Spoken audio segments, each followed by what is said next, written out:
আসসালামু আলাইকুম। এই প্রথম লোহাগড়া হতে ঢাকা রেল লাইন চালু হয়েছে, তাই আজ আমরা রেল লাইনে ঢাকা যাব।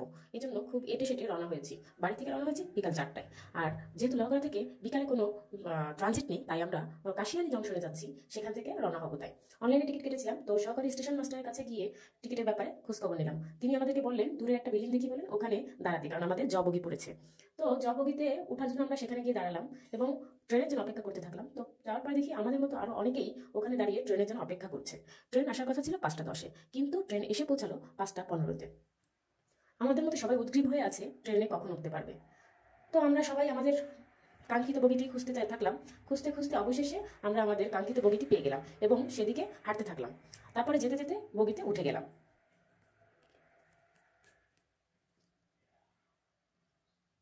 জবগিতে ওঠার সময় আমি চারপাশে খেয়াল করতে থাকলাম। তো আমাদের সিট পড়েছিল 55 এবং 56। কাটার সময় সেখানে দেখেছিলাম একটু ফাঁকা আছে, তো ভেবেছিলাম ওখানে বোধহয় দরজা আছে। কিন্তু না, সেখানে কোনো দরজা ছিল না, সেখানে ছিল একটি টেবিল। তো টেবিলের পাশের চেয়ারের পরের চেয়ারটি আমার পড়েছিল। তো এখান থেকে আমার একটি অভিজ্ঞতা হলো যে এরপরে যখন আমরা ওই ফাঁকা জায়গায় অর্থাৎ টেবিলে বসতে চাই, তখন আমাদের ওই ফাঁকা জায়গার সিটটি কাটতে হবে। যাই হোক, এবার আমরা আমাদের সিটে বসে পড়লাম। বসার পরে আশেপাশে কি আছে সব খুঁটিয়ে খুঁটিয়ে দেখা শুরু করলাম। পাশে সকেট আছে, আহ, খাবার রাখার জায়গা আছে, এবং পা রাখার যে জায়গাটা, সেখানে কিন্তু অনেক জায়গা আছে। হাতলের উপরে একটি সুইচ আছে, অর্থাৎ এই সুইচ দিয়ে আমরা চেয়ারটাকে আগে পিছিয়ে নিতে পারবো। ওটা হচ্ছে লাইটের সুইচ, এবং পাশে যেটা দিতে পারছেন এখানে হচ্ছে আপনি চার্জ দিতে পারবেন। মাঝখানে যেটা, সেটা কেবলে আমরা চার্জ দিতে পারবো, অর্থাৎ চার্জারের জন্য পুরোটা লাগবে না। এরপরে আসলে একজন চকলেটওয়ালা ব্যক্তি, তো তার চকলেট দেখে লোক সামলাতে পারলাম না, একটা চকলেট নিয়ে নিলাম এবং আমরা খাওয়া শুরু করলাম। তারপরে আশেপাশের দৃশ্যগুলো অবলোকন করতে থাকলাম। কিছুক্ষণ পরে সে আমরা ভাঙায় পৌঁছালাম, এবং ভাঙা জংশনে এসে, ওখানে আসতে বেশি সময় লাগেনি, মাত্র 25 মিনিট সময় লেগেছে।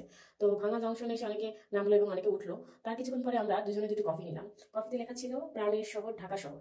তো কফির টেস্টটা মোটামুটি ভালোই ছিল, খুব একটা খারাপ ছিল না। এরপরে আমরা কিছুক্ষণ পরে দেখি রাত হয়ে গেছে। তো তখন আমরা পদ্মা ব্রিজ পার হচ্ছিলাম। এতদিন পদ্মা ব্রিজের উপর দিয়ে গিয়েছি, এখন আমরা পদ্মা ব্রিজের নিচ দিয়ে যাচ্ছি। একটা 1 ঘন্টা 40 মিনিট পরেই আমরা আমাদের কমলাপুর রেল স্টেশনে এসে পৌঁছলাম।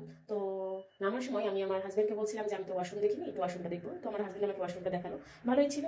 এরপরে নামলাম, নামার পরে কিছুক্ষণ পর কিছু পথ হেঁটে গিয়ে আমরা একটি রিক্সা নিলাম।